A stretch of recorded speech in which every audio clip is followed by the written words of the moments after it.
Hey guys, Steven here from Talking Point. And guess what? I made it to Germany after almost 2 years of not traveling because of the pandemic. And I came back with chocolates and headbangers, which are basically some super crazy sour sweets. Some people have commented, suggested even that I should do a whole travel series under the VTL scheme. And I thought, what a great idea, because it was just around that time that they had announced that South Korea will be opening up a VTL for Singapore starting 15th of November. So I was getting all ready to pitch my idea. I was going to tell my boss about why I should be doing it. And then guess what? They go and announce 8 more countries that have the VTL with Singapore. We're talking about countries like the US, the UK, Canada, France, Italy, all starting from the 19th of October, even sooner. So it made my idea to pitch South Korea a little bit less exciting and unique, and somehow I don't think I'm gonna get the chance to travel to South Korea, much less to any of those countries for the VTL. But it is of course great news for all of us who want to travel. So I've seen the comments coming in and many of you want to know, the planning behind the trip, what's involved. Well, if you haven't had a chance to catch the show, it is now on YouTube. Look for Talking Point. And in the show, we'll have some tips. For instance, like what kind of a travel insurance you need to get, what's the paperwork involved, how do you prove that you are vaccinated. I was excited, but at the same time a little bit nervous because the number of cases in Germany was still quite high. What did you think when I first told you? Yeah, well, initially I was actually quite worried that you'd catch it and then bring it back to the family. But then after some thought, I realised it's actually quite a good thing because we'll get some peace around the house. She just wanted me out of the house, I can tell.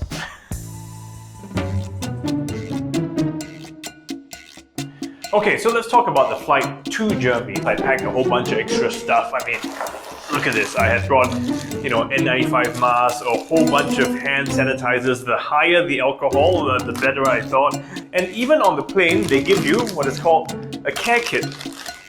In it, essentially, is a mask, surgical mask, some hand sanitizer, and some disinfectant wipes.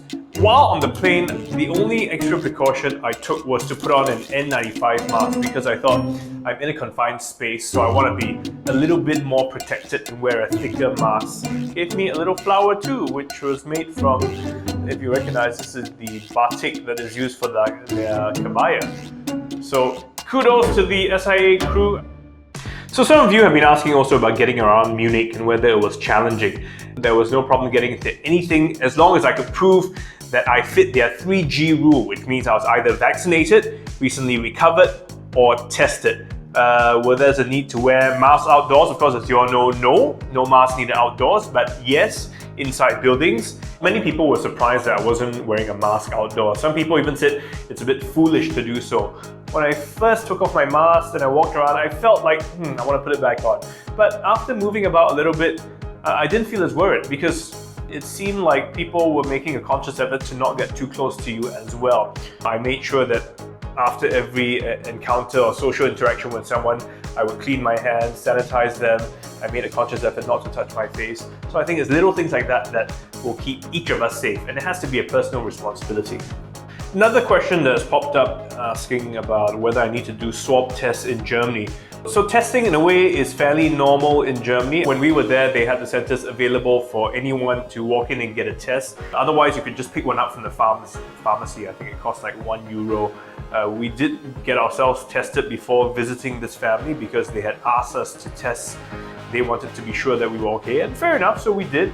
So this trip was really busy because we were filming for 2 episodes. You've seen the first one already, really showing what the VTL is like. The second one kind of looks a bit more at what it's like to live with the virus.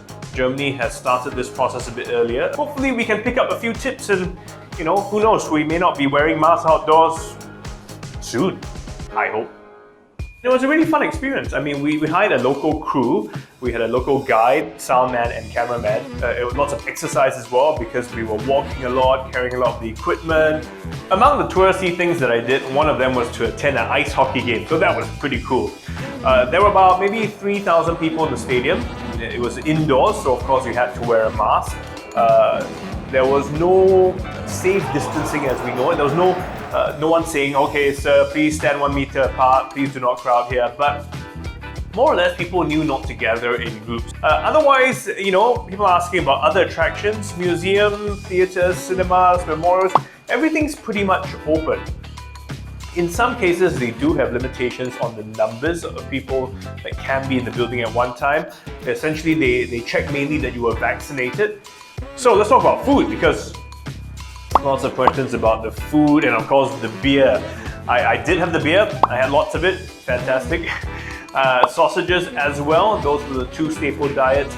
There's something called a breadzel, which is a pretzel that's made of bread, which they use for their dips.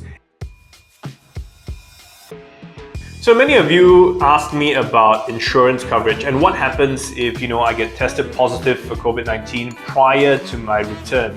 Each country is different, they all have different procedures. Some will allow you to isolate in a hotel, some may ask you to go to a facility. So yes, this is where travel insurance comes in. It is extremely important. You need to have something that will cover you for the stay if you have to stay on for an extra duration. So for some travel insurance, they require the insured to undergo the PCR test before the COVID-19 cover kicks in. Oh, At your own expense, of course. okay. But only some of them require it.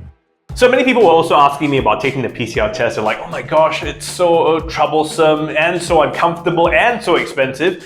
So of course, the great news is now there are only 2 PCR tests required starting 19th October. And in fact, if you are heading to Germany, let me give you some idea how much it would cost. Yeah, there are quite a few tests, but I think this is really the future of travel as we move forward. We don't have an option. Ironically, once you've done enough PCR tests, you kind of get a bit used to it. You never enjoy it, but you kind of get used to it.